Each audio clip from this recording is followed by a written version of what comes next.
உணவு கட்டுப்பாடுனா அதை நம்ம வந்து சரியாக கடைபிடிக்கணும். கொஞ்சம் கூட நம்ம விட்டுறக்கூடாது. அதாவது இப்போ டீ, காஃபிலாம் குடிக்கக்கூடாது அப்படின்னு நீங்கள் ஒரு உணவு கட்டுப்பாட்டை கடைபிடிக்கிறீங்க அப்படின்னா, அதை வந்து ஏதோ ஒரு நாள் தானே அப்படின்னு சொல்லி யாராவது சொல்கிறாங்க, அன்னைக்கு நீங்கள் குடிச்சிட்டீங்க அப்படின்னா, அப்போ அந்த உங்களுக்கு உங்கள் மேலேயே நம்பிக்கை வராது. அப்படியெல்லாம் மீறவே கூடாது. உணவு கட்டுப்பாடுனாக்கா அது எல்லா இடத்துலையும் நீங்கள் கடைபிடிக்கணும். விட்டுட்டிங்கன்னா திரும்பவும் அந்த ஒரு மனநிலை அமையாது. அந்த மன உறுதி மீண்டும் அமையாது. மைண்டு செட் பண்ணணும். அந்த மாதிரி திரும்பவும் ஒரு உணவு கட்டுப்பாட்டை கடைபிடிக்க ஆரம்பிக்கும் போது உங்களுக்கு ஒரு மைண்ட் செட்டிங் இருக்கணும். திரும்பவும் அது செட் ஆகிறதுக்கு வந்து 2-3 நாள், 4-5 நாள், ஒரு வாரம் கூட ஆகும். அதனால் உணவு கட்டுப்பாட்டை எக்காரணம் கொண்டும் நீங்கள் அதை தளர்த்தவே கூடாது.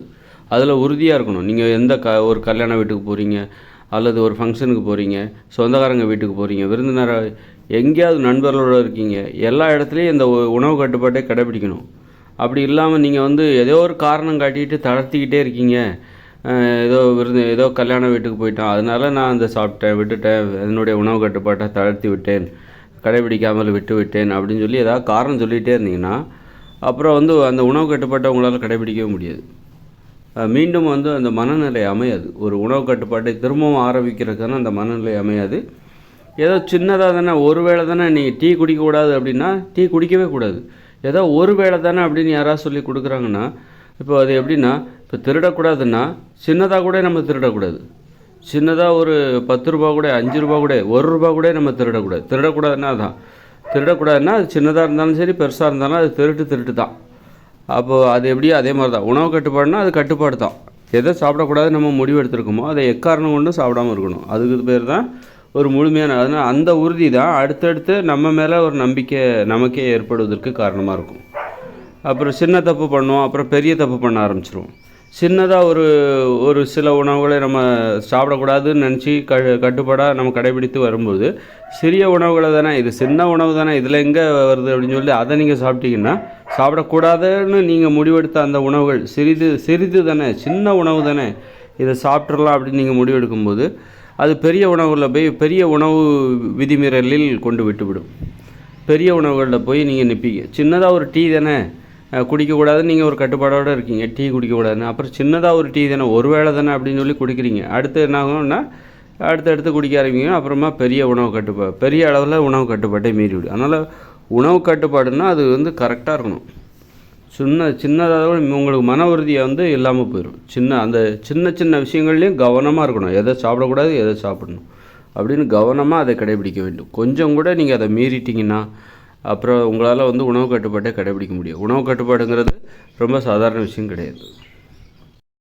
அதே நேரத்தில் நீங்கள் யாராவது கேட்குறாங்க என்ன உணவு கட்டுப்பாடா அப்படின்னு கேட்டாங்கன்னா அவங்களுக்கு விளக்கம் கொடுத்துக்கிட்டே இருங்க. கேட்குறவங்களுக்கு விளக்கம் கொடுங்க. கேட்காம நீங்கள் போய் வாலண்டரியாக போய் விளக்கம் கொடுக்காதீங்க. நீங்களாக போய் முன் வந்து விளக்கம் கொடுக்காதீங்க.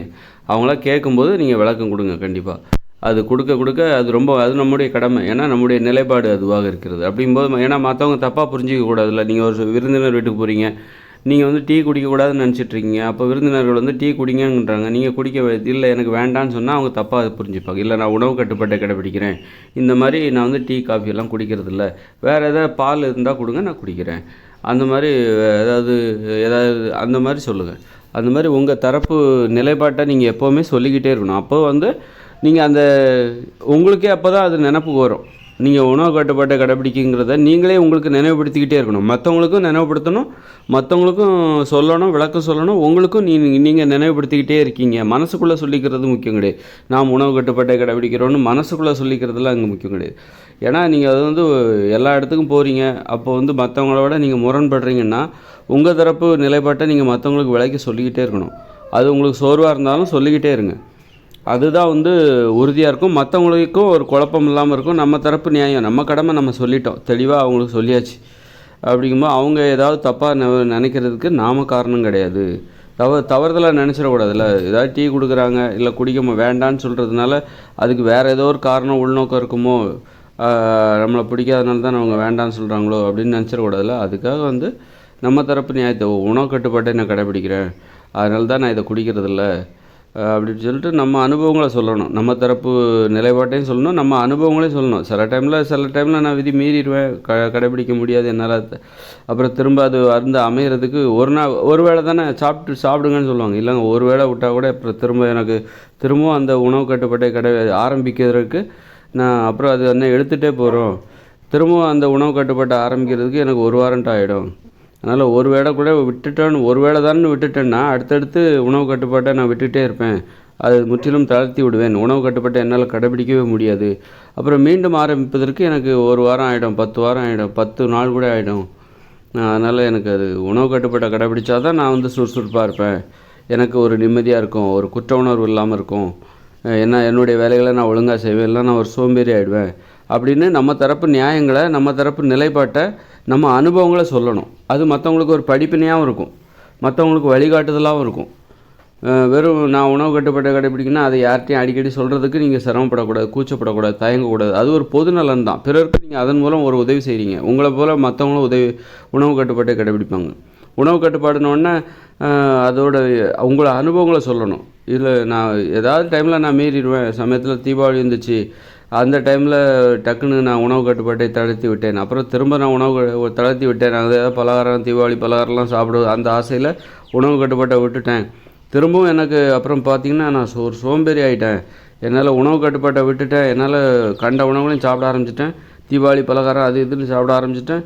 அப்புறம் பார்த்திங்கன்னா நான் ஒரு சோம்பேறி ஆகிட்டேன். உடல் பருமன் வேறு ஏறி போச்சு.